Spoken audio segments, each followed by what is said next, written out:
Okay, let's dive right into this explainer. We're tackling something pretty heavy today, one of those deep, silent anxieties so many of us deal with. I'm talking about the sheer stress of living paycheck to paycheck, especially when you feel like you're working incredibly hard but somehow just spinning your wheels. If you've ever felt like your income is just too low to actually build wealth, stick around because you're really going to want to hear this. Look, if you've ever laid awake at night staring at the ceiling with maybe just a couple hundred rupees to your name, stressing over a sudden medical bill, or just trying to figure out how to cover tomorrow's groceries, you are absolutely not alone. Millions of people are stuck in this exhausting loop of morning commutes, evening burnout, and a completely empty bank account by the 30th. But today, we're flipping the script. We're going to break this transformation down into 5 quick phases. First, uncovering the real money problem. Then, the 50-20-10 rule. Third, how to replace expenses. Fourth, investing in yourself. And finally, automatic saving and patience. No pay raise required, promise. Let's hit phase 1, the real money problem. It's super easy to just point the finger at a bad boss or a low paycheck to explain an empty bank account, right? But here's the slightly uncomfortable truth. It's not really bad luck keeping you stuck. It's usually how you view and manage the money you already make. Picture 2 people working the exact same job in the same city, making the exact same salary. 5 years later, one has a bike and a solid emergency fund, while the other is drowning in credit card debt. It's not magic, guys. It's just management. The real issue here? You literally can't manage what you don't see. If I asked you where your money goes, you probably rattle off rent, groceries, and bills. But it's actually the unseen leaks. A 50-rupee food order here, a quick cab ride there, your daily premium tea. It adds up so fast. It's like a slow puncture in a tire, quietly draining your whole salary. The absolute first step is just tracking every single expense for 30 days. It'll shock you, for sure, but that shock is exactly what puts you back in the driver's seat. Which brings us nicely to phase 2, the 50-20-10 rule. We've all tried making those perfectly strict budgets on January 1st, only to completely abandon them a week later, right? Forget that. Try the 50-20-10 split instead. 50% goes to your absolute needs, rent, utilities, the essentials. 20% acts as your safety net so a random emergency doesn't bankrupt you.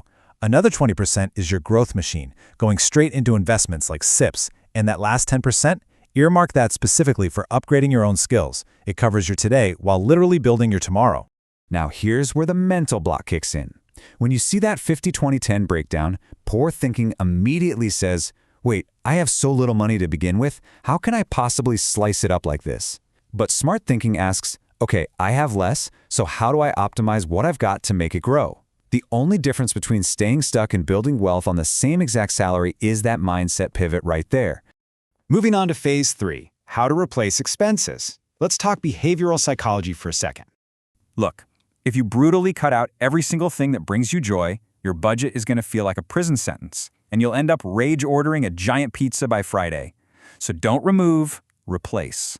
Swap that overpriced 300-rupee cafe coffee for a really good 20-rupee homebrew. Trade the expensive takeout pizza for a fun home-cooked snack. You aren't downgrading your life here, you're just outsmarting the system. And these little swaps, they easily save you thousands over a year. This requires a massive shift in how you look at buying stuff. Before you tap that card, ask yourself, is this draining my money or is it actively adding value? An expense mindset sees a shiny new 60,000 rupee phone as a must-have status symbol. A value mindset looks at that exact same phone and asks, is this going to help me learn? Will it boost my productivity or let me earn more? If the answer is no, it's just a drain. All right, phase 4, invest in yourself. And honestly, this might be my favorite part.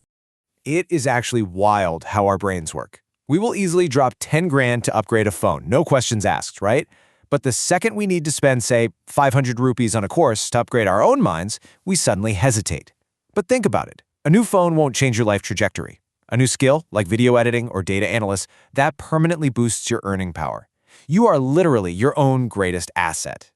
Let's just look at the math, because this is the ultimate financial cheat code.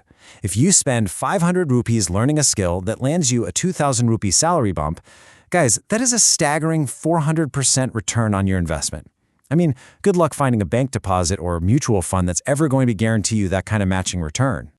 And once you level up those skills, you unlock secondary income streams, maybe freelancing or consulting on the side. But here's the golden rule for side hustles.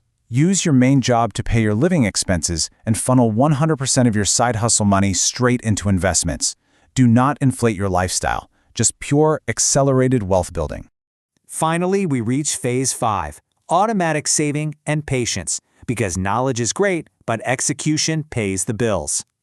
There's this legendary rule from Warren Buffett, and it goes like this. Do not save what is left after spending. Spend what is left after saving. This right here is the holy grail of personal finance. If you just promise yourself you'll save whatever happens to be left over at the end of the month, spoiler alert, there is literally never anything left. Willpower alone at the end of the month is a guaranteed trap. So how do we outsmart our own lack of willpower? We remove it from the equation entirely. The very second your salary hits your bank account, you set up an automated system that instantly transfers your investment money out of sight, out of mind. Then you just live your life freely on whatever balance remains. You're basically tricking your brain into thriving on less, while your wealth builds silently in the background. And remember, this is a journey.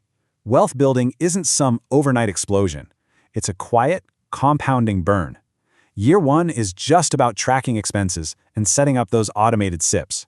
By year 2, you're boosting your skills and, critically, fighting the urge to upgrade your lifestyle the moment you get a raise. And by year 5, you aren't just looking at bigger numbers on a screen. You've built real, deep-seated financial confidence. At the end of the day, it's all about realizing exactly who you're working for.